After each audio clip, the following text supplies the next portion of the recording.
Bueno, esta es la segunda parte de biomecánica de músculos. Vamos a retomar todo lo que se en la pasada, pero básicamente un resumen un poquito más rápido para ir a lo que se anexó a esta diapositiva. ¿Listo? Bueno, tenemos obviamente lo que es la función del músculo. Como dije anteriormente, es la unidad funcional mecánica del aparato locomotor, es la que me permite generar los torques internos y que me permite los movimientos. También tiene función, el músculo genera calor, es una fuente para guardar proteínas. Básicamente esto es parte de fisiología, no voy a redondar mucho en eso, pero sí tiene distintas funciones en el cuerpo, como regular la temperatura, permitir el movimiento, se reserva energía y proteína. Y el músculo tiene diversos tipos de contracción: la concéntrica, la excéntrica y la isométrica. Eso también es parte de fisiología y es para determinar los tipos de fibras que hay y su tipo de contracción, ya sea una contracción de velocidad y contracción de fuerza. Hay una gran diferencia. Una misma contracción puede ser una contracción rápida, pero puede ser una contracción lenta. Y pueden existir contracciones de fuerza y como tal distintos tipos de contracción de fuerza, una fuerza lenta, una fuerza básicamente amplia. También tenemos la resistencia a la fatiga. Entonces, fibras tipo 1 cuentan con una contracción de velocidad algo lenta y con un tipo de contracción de fuerza también igualmente lenta. También con una fatiga, tiene una alta resistencia a la fatiga, o sea, es la que más resiste de todas estas fibras. ¿Listo? Pueden durar mucho más tiempo generando alguna actividad. Las fibras tipo A como tal son de contracción moderada, tienen una fuerza igualmente moderada y son algo resistentes a las fatigas. Y las fibras tipo 2B son un poco más rápidas, ¿listo? Tienen una velocidad alta, una contracción de fuerza alta y una fatiga un poco más alta. Esto de igual va a haber una diapositiva específica. Voy a tratar de no redondar mucho en esto porque es como tal fisiología. Entonces son como temas que sería mejor darlo aparte, ya como un tema específico. Bueno, también estructura muscular. Tenemos acá un músculo, un fascículo, tenemos acá lo que es la fibra muscular, que es la unidad funcional, o sea, la célula, que se divide en las miofibrillas y en el sarcómero, que es la unidad funcional. ¿Listo? Este tiene su composición de actina, miosina, titina y nebulina. Tenemos acá lo que es el sarcómero, cuál es la funcionalidad del sarcómero y sus distintas divisiones. Tenemos aquí las que son las líneas. Estas líneas que ven acá me dan diferentes divisiones en lo que es una sola capa de sarcómero. Empezaremos porque la titina se encuentra aquí. Listo, la titina tiene como una forma, me ayuda como un resorte. Esto de igual se ve mucho más adelante, explicando como las fases, no tanto contráctiles, sino las pasivas, que me ayudan básicamente a la estiración y al movimiento, que es la titina. Tenemos la primera, que es la línea H. La línea H me divide una actina y otra actina, o sea, es la división de las dos actinas antes de chocar, ¿ok? La línea H es la que me determina si están en contracción o están en estiramiento. ¿Listo? Tenemos acá lo que es la actina, que son estas capas, la miosina, que es la que se encuentra en el medio con estos piquitos, donde se encuentra la tropomina y la tropimiosina. Tenemos aquí la línea I, que es la unión de la finalidad de la línea A contra otra línea A, y esto que se encuentra en medio, que parece Z, obviamente es la línea Z. ¿Listo? Que me termina todo lo que es la línea Z, que es la finalidad. Y tenemos la línea A, que me divide todo lo que es parte finalidad de una línea I de un sarcómero, aparte de finalidad de la línea I de otro sarcómero. Básicamente esto sería un ejemplo, o sea, súper resumido de lo que encontramos en un sarcómero. Esto deben sabérselo casi de memoria, porque esto es lo que más se pregunta en algunos parciales y algunas actividades, ya sea universitarias o de algunas especialidades. Bueno, acá tenemos a ver un poquito la función del músculo y de cómo actúa el mecanismo interno. Aquí vemos que con un músculo, cuando se encuentra estirado, la actina y la miosina se separan un poco. Vemos que la línea H está un poquito separada, y al unirse la línea H se junta un poquito. Entonces básicamente es como actúa en el movimiento. Estructura de los componentes pasivos. Tenemos el epimicio, o sea, son las capas que me recubren todas las estructuras musculares. El epimicio, listo, tenemos acá el perimicio y el endomicio. Endo, siempre que vayan a escuchar endio, es por dentro, peri la mitad y epi por encima. Bueno, vamos a hablar sobre el movimiento o rango de movimiento articular. Estas son sus siglas en inglés, ROM. Existen dos tipos de rango de movimiento articular. Tenemos el rango de movimiento articular pasivo y el rango de movimiento articular activo. Ambos me permiten el movimiento, claro está. Pero el activo está producido por la tensión del músculo. O sea, el músculo genera un torque en la unión músculo-tendón hacia el hueso que me produce todo el movimiento. O sea, el componente activo siempre va a ser el grupo muscular. ¿Listo?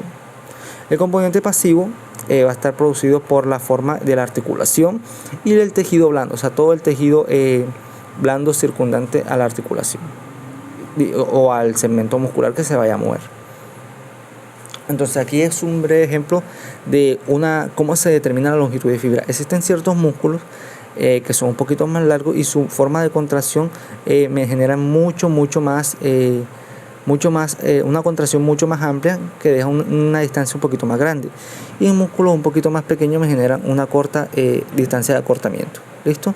Este es como un breve ejemplo. Aquí tampoco hay mucha fórmula, es para que sea algo más que todo de observación, de que puede que un músculo más grande me limite, por ejemplo, 3 centímetros, se acorte 3 centímetros, y un músculo un poquito más corto que probablemente, en mayor medida son los músculos penados, que vamos a hablar más adelante, se pueden limitar incluso solamente 1 centímetro. Esto como para dar un abreboca de lo que vamos a ver más adelante. Bueno, la longitud del brazo de palanca. Voy a detenerme aquí un poquito, que esto aquí es ya parte importante biomecánica. Resulta que sabemos que las palancas de tercer género, las que vimos en el video de palancas, me indica que la palanca que se encuentra en gran parte de los músculos es una palanca de tercer género. ¿Listo? También hay una palanca de primer género, porque el tríceps como tal estaría por acá, aquí estaría el punto de apoyo, aquí estaría el peso, pero vamos a hablar sobre el bíceps braquial. El bíceps braquial, la cabeza larga se origina en la tuberosidad suprarlinoidea y la cabeza corta en el proceso coracoides y se inserta en la tuberosidad del radio. Entonces, dato interesante es que ambas cabezas no se insertan directamente en la tuberosidad del radio. La cabeza corta se inserta un poquito más adelante y la cabeza larga un poquito más hacia atrás. Es como un tema de que técnicamente la cabeza corta genera un poquito más de tensión al inicio del movimiento, o sea, inicia el movimiento del bíceps braquial y luego la cabeza larga. Pero en conjunto es como para tener algo de curiosidad ahí, porque el movimiento es casi conjunto. Bien. Tenemos acá que este músculo acá, un ejemplo, que la tuberosidad del radio de este músculo está un poquito más abajo. Entonces este músculo tiende a insertarse un poquito acá. Listo, tengo un espacio mucho más largo, o sea, tengo un brazo de palanca mucho más largo. Siempre las palancas de tercer género tienen una ventaja de -1, o sea, siempre voy a estar atrás del punto de apoyo, o sea, siempre voy a tener desventaja. Pero entonces al tener una palanca mucho más larga voy a estar más cerca del punto de apoyo, o sea, voy a tener que generar menos fuerza. Entonces, con basapalancas, esta sería la palanca más eficiente, pero el músculo se comporta así. Entonces, ¿por qué no tenemos esta palanca más eficiente y tenemos esta? Porque este es un músculo, la imagen normal, así se vería el músculo normalmente, y esta es una imagen que sería una ayuda mecánica. Lo que pasa es que el músculo funciona por contracción. Ya vimos cómo se contrae la fibra muscular por el sarcómero, la actina y la miosina. Lo que hace es que al estar mucho más cerca del punto de apoyo, tengo un gran arco de movimiento con una contracción mínima. Entonces, ejemplo, yo estoy acá y quiero agarrar algo para acá. Para yo agarrar algo para acá, este músculo se tuvo que contraer bastante hasta acá para llegar al menos hasta acá. Hubo una contracción, por ejemplo, de 4 centímetros. ¿Listo? Y 4 centímetros me indica que hubo más contracción de sarcómeros. Y al haber más contracción de sarcómero hubo más gasto de energía. Entonces acá quiero llegar hasta acá, pero para acá solamente me contraigo 2 centímetros. Llego a la misma magnitud de movimiento, o sea, al mismo rango de movimiento, con menos gasto energético. Por eso es que el músculo prefiere tener esta ventaja de menor gasto energético, porque el músculo está hecho para cargar fuerza. El músculo siempre va a tener una desventaja mecánica, dependiendo del grupo muscular. Pero como tal, la palanca de tercer género siempre tiene una desventaja mecánica. Entonces este músculo como tal genera bastante fuerza y a costa de gastar menos energía, porque el músculo no funciona más que todo es por el movimiento, o sea, por el arco que se mueve, por el tipo de contracción. Si me contraigo mucho, estoy gastando más energía que contraerme un poquito. Entonces por eso así está la configuración muscular. Entonces voy a leer acá, el brazo de palanca es más eficiente acá, obviamente, pero hay más gasto energético. Entonces el brazo de palanca es menos eficiente, pero hay menos gastos energéticos. Entonces el sistema siempre quiere ahorrar energía, eso que quede claro ahí. La contracción muscular, bueno, hay dos tipos de mecanismos. Bueno, o sea, es un solo mecanismo unido, solo que lo vamos a dividir en el mecánico, que es básicamente por la arquitectura muscular, y el neurofisiológico, que es básicamente el reclutamiento de las unidades motoras y la frecuencia de descarga, que es algo que vamos a ver más adelante, que es muy importante para determinar qué tanta fuerza puedo generar en una estructura muscular. La estructura muscular se divide en los siguientes tipos. Tenemos aquí los tipos funciformes, que son básicamente de dos cabezas, los músculos planos. Algunos le dicen músculo largo, pueden llamarlo así, músculos planos, músculos cortos, músculos penados, músculos bipenados y músculos multipenados. Listo. Entonces, como lo dijimos anteriormente, la contracción muscular tiene factores que lo modifican. Uno de ellos es básicamente la estructura. Estas estructuras musculares, al parecer, siempre pensamos que son músculos, obviamente dependiendo del tipo de fibras que tenga cada uno, y eso básicamente es fisiología, pero como tal la orientación de fibras me varía entre qué tanta fuerza puede cargar un tipo de estas estructuras. O sea, hay estructuras de estas que pueden generar mucho más fuerza que otras. Vamos a verlo aquí. Tenemos acá un músculo plano y un músculo, aquí tenemos el músculo plano, aquí con sus divisiones, y un músculo penado. ¿Listo? Básicamente este es un bipenado, este sería el vasto interno. Tenemos el músculo plano y un músculo bipenado. Y miren su orientación de fibras.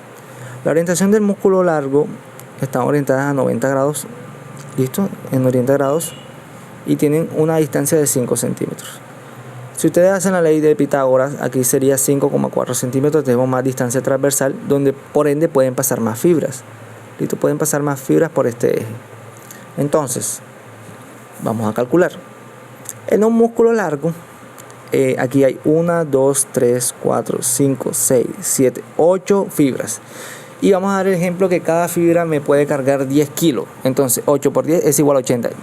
No calculo el seno de 90 grados porque el seno de 90 grados es 1. Entonces todo lo que se multiplica por 1 queda igual. Entonces 8 por 10 sería 80 kilogramos puede cargar este músculo.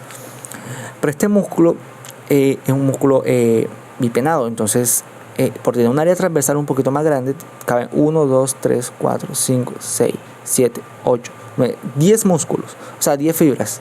¿Listo? Y esas 10 fibras cada una va a cargar 10 kilos, entonces por ende sería 10 por 10, 100 kilos. Sí y no.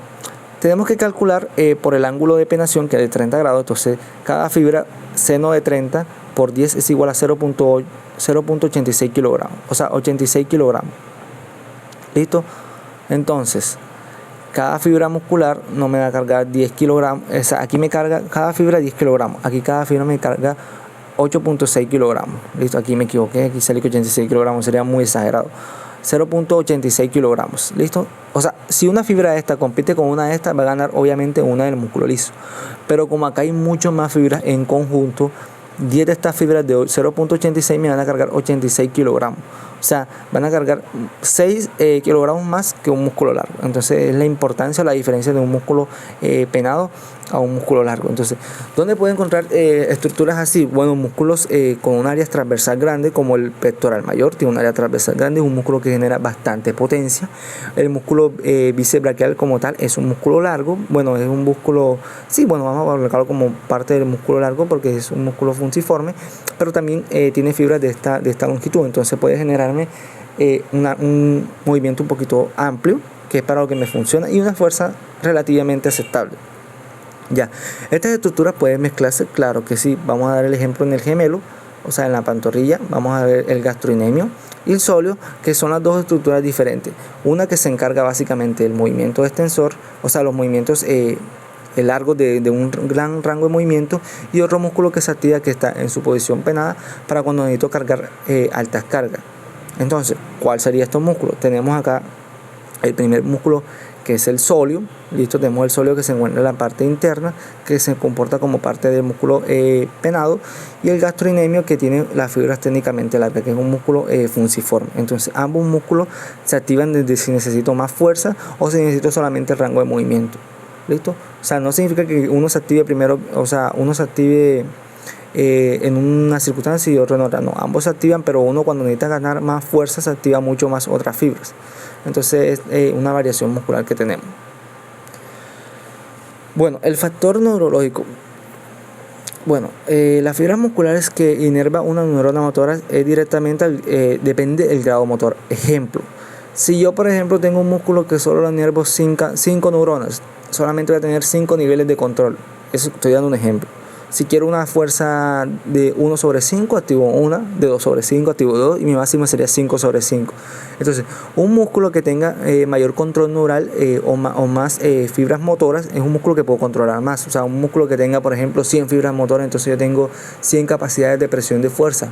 Es como un ejemplo, músculos que mayor necesitan una inervación motora amplia serían los músculos de las manos, porque es con los que yo trabajo. Listo, como fisioterapeuta son con la parte con que yo trabajo. Yo necesito bastante movimiento, tocar, tener bastante presión. Entonces necesito bastante área neuronal ahí. Listo, necesito bastantes fibras que inerven esos músculos.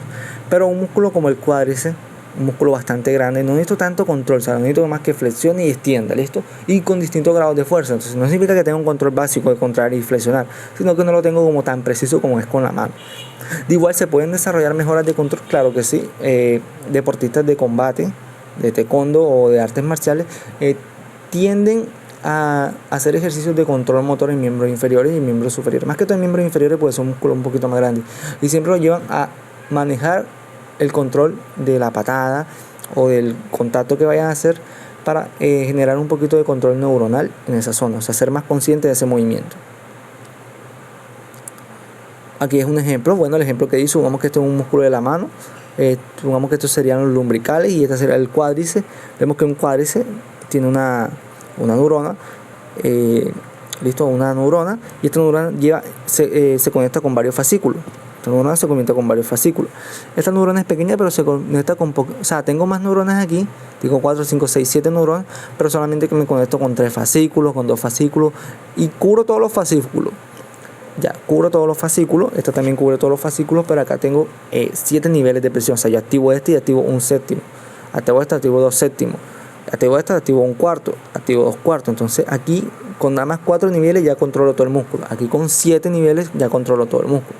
Entonces es importante saber que dependiendo de si un músculo tiene mucho más fibra, es probable que tenga más control. ¿Listo? Y eso me varía un poquito en la fuerza, que yo puedo controlar un poquito más esa fuerza. Bueno, la contracción es factor de frecuencia. En este tenemos el tiempo y en este tenemos la tensión. Cada vez que yo mando un mensaje, o sea, la neurona manda un mensaje, se contrae. Mando un mensaje fuerte, se contrae y vuelve a bajar. Si mando a mandar otro mensaje fuerte, se contrae y vuelve a bajar. Si antes de que baje completamente vuelvo a mandar otro mensaje, pum, activo mucho más fuerza. Si antes de que vuelva a bajar mando otro mensaje, pum, activo mucho más fuerza. Y así. Y si lo mantengo activo, genero fuerza de manera continua. ¿Listo? Eso es básicamente lo que se usa en la terapia con los TENS, que es el tipo de TENS que es contráctil, que maneja fuerza, una fuerza constante, sería básicamente esto. Este es el modelo planteado por el Dr. Hill. Aquí es donde podemos observar los componentes contráctiles y los pasivos en un músculo. Aquí tenemos lo que es el componente contráctil, que sería todo lo que es la fibra muscular, actina y miosina trabajando. Aquí tenemos el componente pasivo, que serían las fascias, que sería el epimicio, perimicio y endomicio. Tenemos como componente pasivo también ambos tendones, el tendón distal y el tendón proximal. Entonces, aquí vemos un músculo y con el modelo de Hill quedaría así.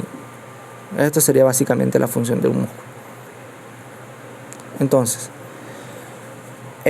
bueno, con el modelo de Hill vamos a hablar más adelante cómo funciona más o menos algunos ejercicios que pueden hacer para trabajar este modelo de Hill como tal. Los ejercicios pliométricos ayudan bastante esta función. Ejemplo, si yo contraigo el músculo, hago una contracción del bíceps, esto como son resortes, se contraen. ¿Listo? Y estos son los que está actuando. Si yo relajo el músculo, cuando relajo el músculo, estos resortes se están estirando. ¿Y qué hace cuando un resorte se estira? Un resorte lo que hace es tratar de volver a su posición inicial. Entonces están haciendo una fuerza para regresar a su posición. Entonces esto sería un componente pasivo. Un componente pasivo ayudando a la flexión. ¿Listo? Bueno, tenemos acá los sarcómeros. Aquí vemos, esto es importante que vean esta diapositiva. Aquí vemos un sarcómero muy estirado. ¿Listo? Aquí ya no tengo mucha capacidad de generar fuerza, ya, porque no me están llegando las fibras a tocar y a unirme con la actina y miosina, no se están uniendo completamente. ¿Listo? sea, tengo espacio para contraerme, sí, pero la unión es muy pobre. O sea, no puedo generar mucha fuerza.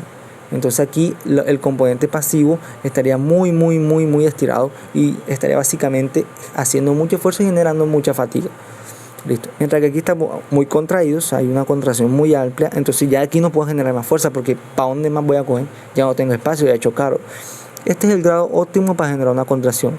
Las fibras están juntamente conjuntas y tengo espacio para moverme. Entonces esta es la forma más óptima de generar fuerza. Esto ya ahora lo vamos a ver cómo se aplica en algunos ejercicios, pero es importante saber esto. Incluso cuando hacemos press de banco o bueno, flexión de brazos trabajando bíceps, si hacemos mucho estiramiento va a llegar un punto en que ya perdemos funcionalidad de fuerza. Entonces si ya el componente contráctil no está actuando, ¿qué está actuando ahí? Los componentes pasivos. Entonces por eso hay desgarres, incluso roturas de la fascia básicamente, o incluso abursiones o roturas del tendón, es porque ya este componente no me está actuando. Si yo estoy cargando mucho peso, por ejemplo 100 kilos, estoy haciendo la flexión normal, yo puedo con la flexión y empiezo a extender. Cuando extendemos, aquí dijimos que estos componentes se están estirando, el músculo ya no puede hacer más fuerza. Entonces los componentes que se dañarían primero serían las partes internas del músculo y los componentes pasivos, que son los que están haciendo tensión cuando ya el músculo dejó de hacer tensión. Listo, porque ya no tiene de dónde agarrarse.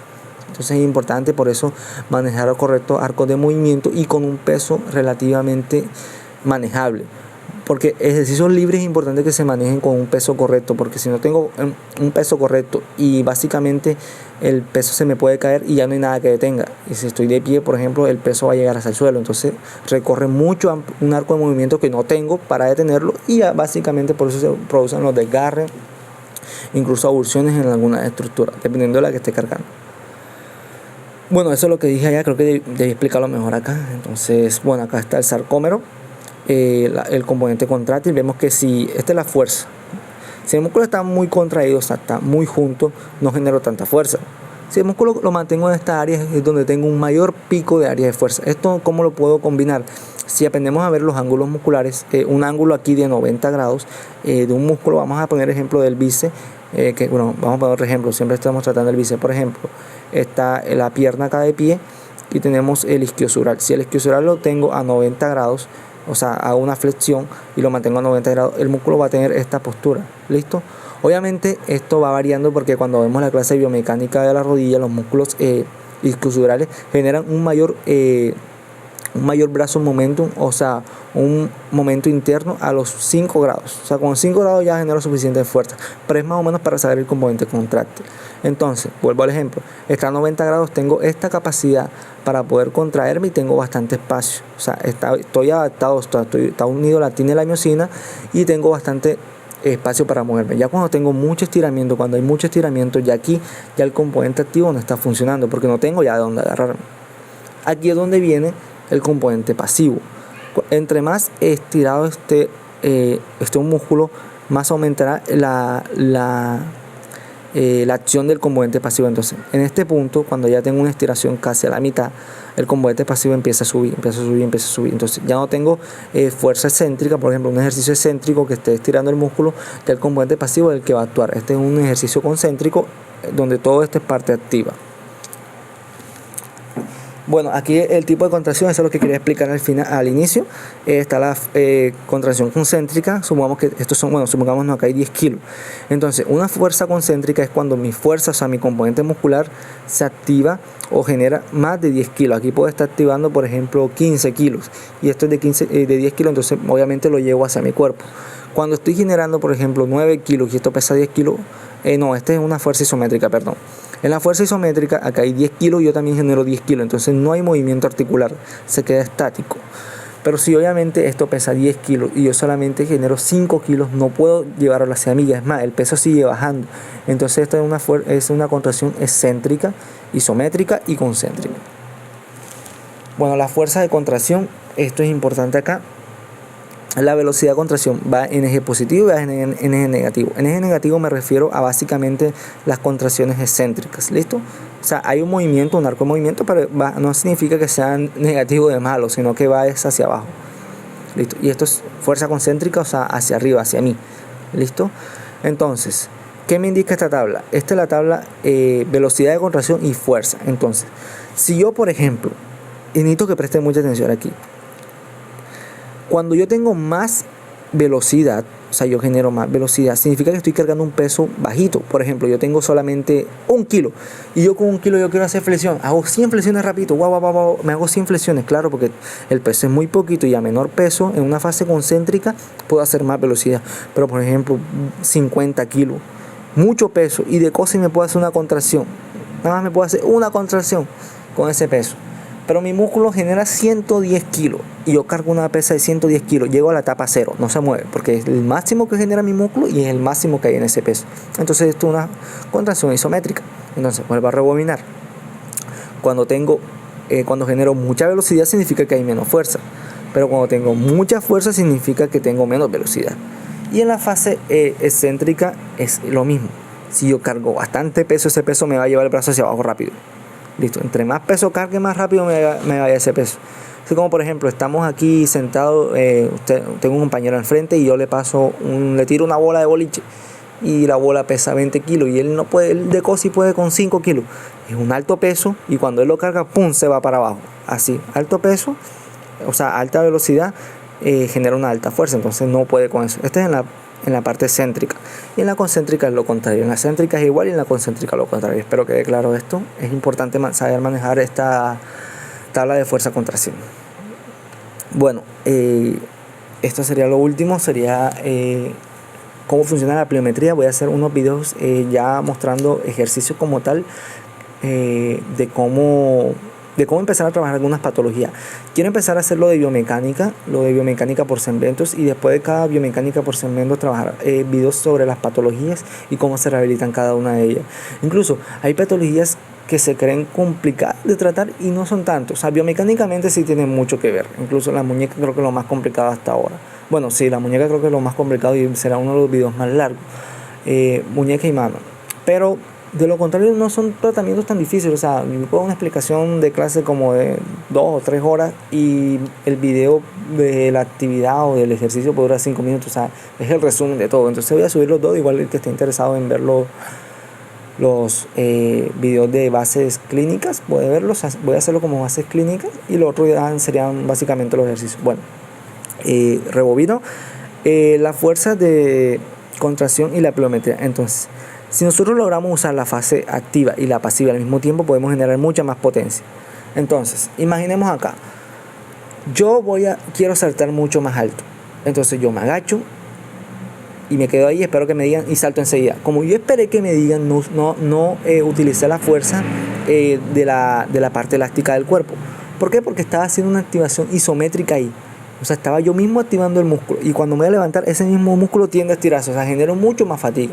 Pero en cambio, yo me agacho y me levanto rapidito. O sea, no le doy tiempo al músculo a volver a generar una contracción para mantenerme. Sino que el que está haciendo la fuerza es la parte elástica. O sea, la parte pasiva. Entonces, esto es importante en cualquier ejercicio o actividad que ustedes quieran generar mucho más potencia.